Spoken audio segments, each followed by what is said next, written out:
Assalamualaikum. Hai teman-teman, namaku Alina Syaida Etika Ismail. Aku tinggal di Yogyakarta. Sekarang aku bersekolah di SD Muhammadiyah Mertosanan. Kali ini aku mau bercerita dongeng yang berjudul Putri Mandalika. Cerita rakyat berasal dari Pulau Lombok. Berikut kisahnya. Di selatan Pulau Lombok terdapat sebuah kerajaan bernama Kerajaan Tonjang Peru yang dipimpin oleh seorang raja yang arif dan bijaksana. Raja Tonjang Peru didampingi oleh seorang permaisuri bernama Dewi Seranting. Raja Tonjang Peru sudah memiliki seorang putri bernama Putri Mandalika yang cantik jelita.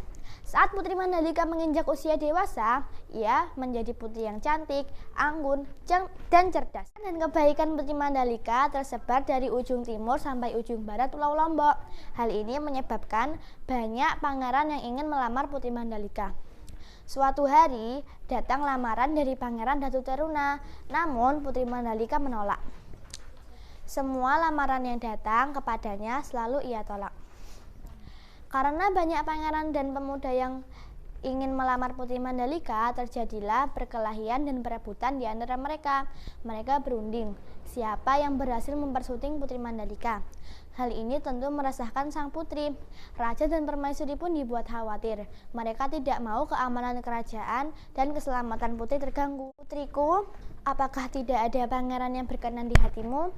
tanya Raja Tonjang Peru suatu hari. "Benar putriku, kenapa kamu menolak mereka semua?" tanya permaisuri juga. "Maafkan aku ayahanda dan ibunda, Ananda tidak bisa memilih," kata Putri Mandalika.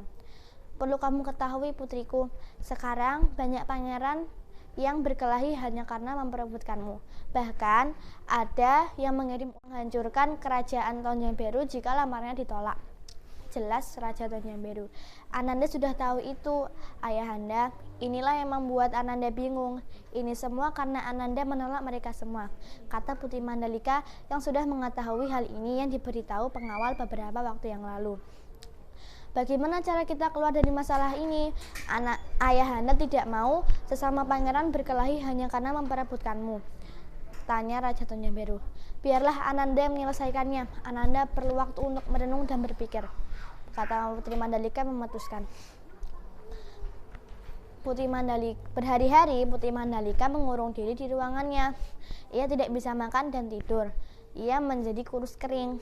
Suatu hari, Putri Mandalika keluar dari ruangannya yang disambut oleh Raja Tonjang Peru.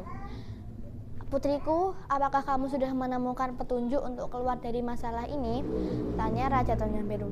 "Sudah ayahanda, Ananda mendapat petunjuk, yaitu undang seluruh pangeran pada ke-20 bulan ke-10 penanggalan Sasak pada waktu pagi-pagi buta sebelum subuh di pantai Kuta," jelas Putri Mandalika.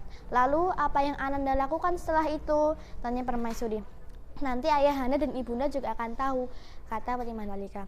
Saat waktu yang sudah ditentukan, berkumpullah semua pangeran yang menunggu Putri Mandalika.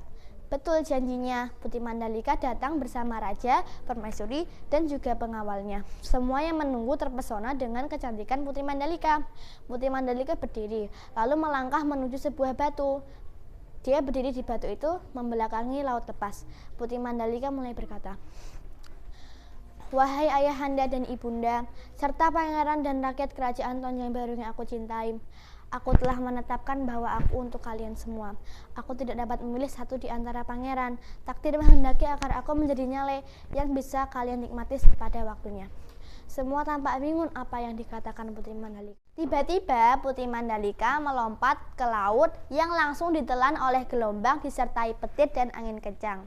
Semua yang melihat terpana dan terkejut.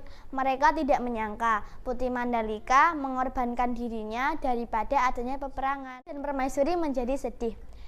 Pengawal lekas mencari keberadaan sang putri, namun tidak ditemukan jejaknya. Lalu muncullah hewan kecil yang berbentuk cacing laut. Mereka percaya bahwa itu adalah jelmaan Putri Mandalika. Semua yang hadir beramai-ramai mengambil hewan tersebut sebagai rasa cinta kasih kepada sang putri yang telah mengorbankan dirinya. Akhirnya peristiwa tersebut disebut upacara adat Nyale yang dilaksanakan pada bulan Februari sampai bulan Maret. Nah teman-teman, Itu kisahnya. Sebelum aku pamit, aku punya pesan untuk kalian. Yang pertama, kalian harus selalu pakai masker, menjaga jarak, mencuci tangan, memakai hand sanitizer juga kalau pergi, dan menghindari kerumunan. Sampai sini dulu ya teman-teman. Wassalamualaikum.